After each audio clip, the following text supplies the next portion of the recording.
Hello everyone.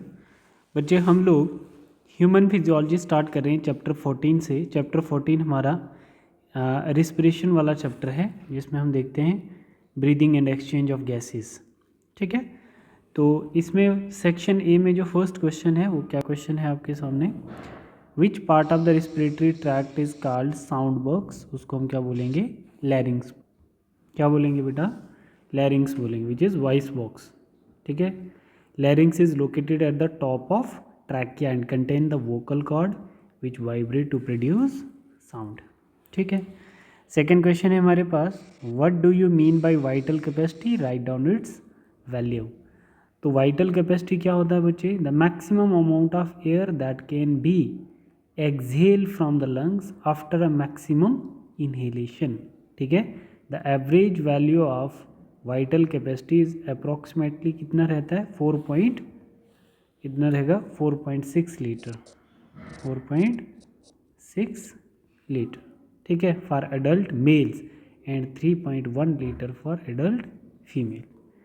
ठीक है बच्चे, नेक्स्ट बता रहा है कि what is residual volume and it's value. Residual volume जो है बच्चे, आरवी जो होता है, air that remain in the lungs after maximum acceleration. ठीक है, रेजिडुअल वॉल्यूम क्या है, मैं फिर से एक बार बता दे रहा हूँ बच्चे कि वो एयर जो लंग्स में ही रहती है मैक्सिमम एक्सपायर करने के बाद भी। ठीक है, और average value of residual volume is approximately 1.2 litre for adult male and 1.1 litre for adult females. ठीक है बच्चे, नेक्स्ट क्वेश्चन है, the process of inspiration during breathing involve. क्या क्या रहता है बच्चे, जैसे इंस्पायरेशन, इनहेलेशन होगी, सबसे पहले क्या होगा, इनहेलेशंस होगी। ठीक है, इनहेलेशन मतलब इंस्पिरेशन, फिर ऑक्सीजन डिफ्यूज़ करेगी बच्चे, O2 डिफ्यूज़ करेगी, O2 डिफ्यूज़ इनटू ब्लड। ठीक है बच्चे, फिर क्या होगा बेटा, oxygen transport to the cell, oxygen transport to the cell, to the cell. ठीक है बच्चे, फिर क्या होगा, सेलुलर रिस्पिरेशन होगी, सेलुलर रिस्पायरेशन होगी। ठीक है बच्चे, सेलुलर रिस्पिरेशन होगी, है ना, सेलुलर मेटाबॉलिज्म। फिर उसके बाद क्या होगा, CO2 transport back to the lungs, transport back to the lungs. ठीक है बच्चे, इंस्पायरेशन ड्यूरिंग ब्रीदिंग, है ना। तो फिर उसके बाद क्या हो जाएगा, एक्सलेशन होगी, एक्सलेशन होगी इसकी, CO2। ठीक है बच्चे, द फिजिकल ब्रीदिंग प्रोसेस क्या है, इंस्पिरेशन, डिफ्यूजन और एक्सपायरेशन। ठीक है बच्चे, डन। तो ये आपके इस चैप्टर में से कुछ क्वेश्चन पूछे गए, उतने ज़्यादा तो पूछे नहीं जाते, इनमें से 2 मार्क्स, 3 मार्क्स और 5 मार्क्स के क्वेश्चन आने के ही चांसेस होते हैं। ठीक है, नेक्स्ट जैसे हम लोग देखते हैं चैप्टर 15 में बॉडी फ्लूइड एंड सर्कुलेशन में क्या पूछा गया है, डिफाइन लिम्फ। क्या है बच्चे, डिफाइन लिम्फ। लिम्फ क्या होता है, क्लियर कलरलेस फ्लूइड होता है that circulate through lymphatic system, help to defend the body against infection and disease. ठीक है, तो क्या होता है लिम्फ में, मैं आपको बता देता हूँ, एक प्लाज्मा होगा। ठीक है, प्लाज्मा होगा, WBC होंगे बच्चे। ठीक है, और प्रोटीन्स होंगे, प्रोटीन्स होंगे। ठीक है, कुछ वेस्ट होगा, वेस्ट होगा बच्चे, और कुछ फैट होंगे। ठीक है, तो ये क्या है, मिक्सचर ऑफ कंपोनेंट्स, जिससे क्या बनता है, लिम्फ बनता है। और लिम्फ का एक इम्पॉर्टेंट रोल रहता है, रोल क्या रहता है लिम्फ का बच्चे, लिम्फ का रोल रहता है बच्चे, removing waste, removing waste and toxin. ठीक है बच्चे, और एक और इसमें इम्पॉर्टेंट पॉइंट रहेगा, transporting immune cells, transporting immune cells, immune cells कोई जो डैमेज पार्ट होगा, जिनको हम क्या बोलते हैं, लिम्फोसाइट, लिम्फोसाइट। ठीक है बच्चे, और दूसरा क्या होता है, और क्या रोल होता है प्लाज्मा का, maintain fluid balance, maintain fluid balance, fluid balance. ठीक है बेटा, ठीक है, ये इसके रूल्स रहते हैं और इसका ये लिम्फ की डेफिनेशन है। लिम्फ की क्या डेफिनेशन याद रखोगे? एक क्लियर कलरलेस फ्लूइड है जो सर्कुलेट करता है कंप्लीट लिम्फेटिक सिस्टम में और हेल्प किस में करता है? Defending the body against infectious disease. ठीक है। सेकेंड क्वेश्चन है in a muscle fibre calcium is stored in, तो किस में? सार्कोप्लाज्मिक रेटिकुलम में। क्या लिखोगे इसका? Sarcoplasmic reticulum. सार्कोप्लाज्मिक रेटिकुलम कहाँ स्टोर होगा? Sarcoplasmic reticulum. बता रहा है कि when a muscle fibre is stimulated to contract calcium ions are released from the sarcoplasmic reticulum into the cytosols allowing muscle contraction to occur। ठीक है बच्चे, clear है यहाँ तक? Name the muscles which contract rapidly rhythmically and tirelessly, तो वो क्या होगा? Cardiac muscles, that is cardiac muscle, cardiac muscles. ठीक है। Next question, left atrium is comparatively thick walled, true or false? तो यहाँ पर ये फॉल्स आ जाएगी। जो लेफ्ट अट्रियम्स होती है, यहाँ पे आपने क्या याद रखना है? Left atrium has thinner wall compare to the left ventricle. ठीक है। The correct statement is left atrium is comparatively thin walled, comparatively thin walled. ठीक है बेटा, तो ये क्वेश्चन हमारा यहाँ पे हो गया, तो ये फॉल्स होगा। ठीक है। ये बता रहा है कि लेफ्ट अट्रियम जो होती है वो कंपेरेटिवली थिक नहीं, हमारी जो लेफ्ट वेंट्रिकल होती है वो थिक होती है, ये फॉल्स आ जाएगा बच्चे। अब हम नेक्स्ट चैप्टर देखते हैं, चैप्टर नंबर 16। 16 में से कोई क्वेश्चन नहीं पूछा है। ठीक है। 17 में से भी कोई क्वेश्चन 1 मार्क्स का नहीं आया है। 18 या 19 में जाके क्वेश्चन देखते हैं अब हम। बच्चे चैप्टर 16 में आप लोग देख सकते हैं, 16 में ये पूछा है functional unit of kidney is called nephron. ठीक है। एक क्वेश्चन पूछा आज तक, तो आप लोग इसके ज़्यादा एमसीक्यूज़ पे फोकस भी ना करें क्योंकि इसके क्वेश्चन ही कम आते हैं बच्चे।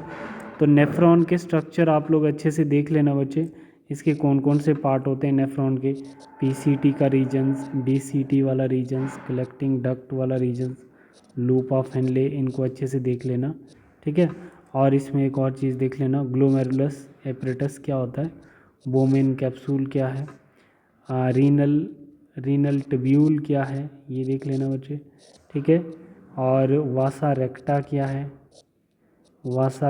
क्या है, पेरी ट्यूबुलर कैपिलरीज क्या है, ये चीज़ अच्छे से देख लेना इस चैप्टर में। ठीक है। ठीक है बच्चे।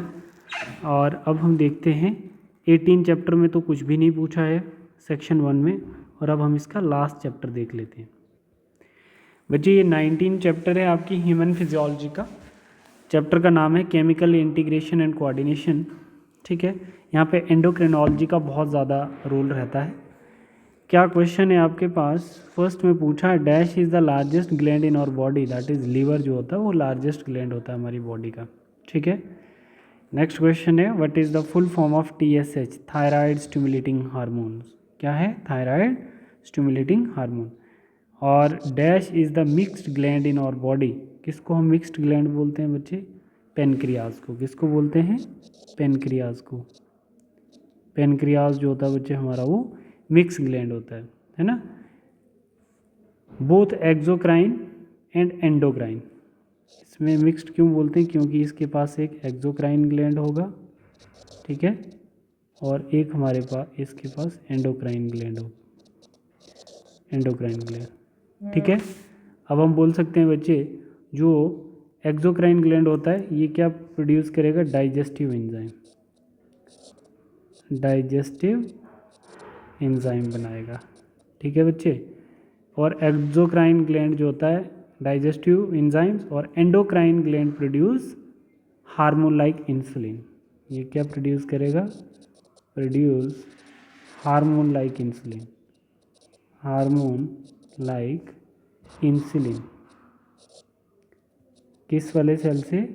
बीटा सेल से। ठीक है बच्चे, ये ध्यान रहेगा आपको। नेक्स्ट क्वेश्चन है हमारे पास ADH। क्या है? ADH। तो क्या होता है ADH? ADH की फुल फॉर्म क्या है? Anti diuretic hormones. ठीक है, anti diuretic hormones, anti diuretic hormones. इसको हम वैसोप्रेसिन हार्मोन भी बोल सकते हैं ADH को। What is the full form of FSH? FSH की फुल फॉर्म क्या है बच्चे? Follicle stimulating hormones. Follicle stimulating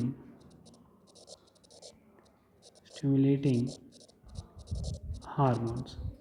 ठीक है बेटा, ये पूछे गए हैं। What is the full form of ACTH? ACTH, ये क्वेश्चन नंबर 6।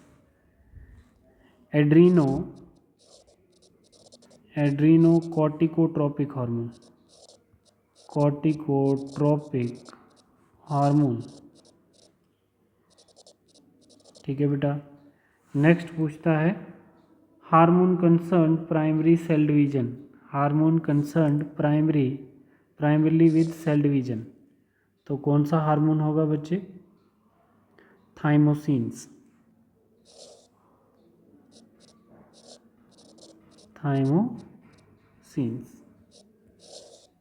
ठीक है। नेक्स्ट हमारे पास आता है which cell of islets of Langerhans secrete insulin. तो आपको पहले ही बताया था कौन सा सेल? बीटा सेल जो होता है वो क्या करता है? सिक्रीट करता है इंसुलिन। तो ये बच्चे आपके पास ह्यूमन फिजियोलॉजी के MCQs हैं, आप लोग ये देख सकते हैं। कम से कम हमने यहाँ पर प्रीवियस ईयर डिस्कस किए हैं, और आप जितना हो पाए आप लोग इन सेक्शन को देखने के बाद ही चैप्टर के सेक्शन A पे फोकस करें, क्योंकि जिस चैप्टर के सेक्शन A में कम क्वेश्चन है तो उसको आपने भी नहीं देखना है, क्योंकि हमने प्रीवियस ईयर क्वेश्चन वही उठाए हैं बच्चे जिस चैप्टर की जितनी वेटेज है। तो हमने अभी देखा कि 16-17 से बहुत कम क्वेश्चन आए हैं। ठीक है, 19 आप थोड़ा सा 19 पे अच्छे से फोकस करेंगे चैप्टर, और दूसरा आप चैप्टर 18 से भी देख लें थोड़ा सा। ठीक है, चैप्टर 14 से 16 से, है ना, ह्यूमन फिजियोलॉजी के रिस्पेक्ट में ही बात कर रहा हूँ। एक्सक्रीशन से कम क्वेश्चन आते हैं सेक्शन 1 में, वहाँ पर 5 मार्क्स का क्वेश्चन आने के चांसेस होते हैं, या 3 मार्क्स का question like counter current mechanism and all.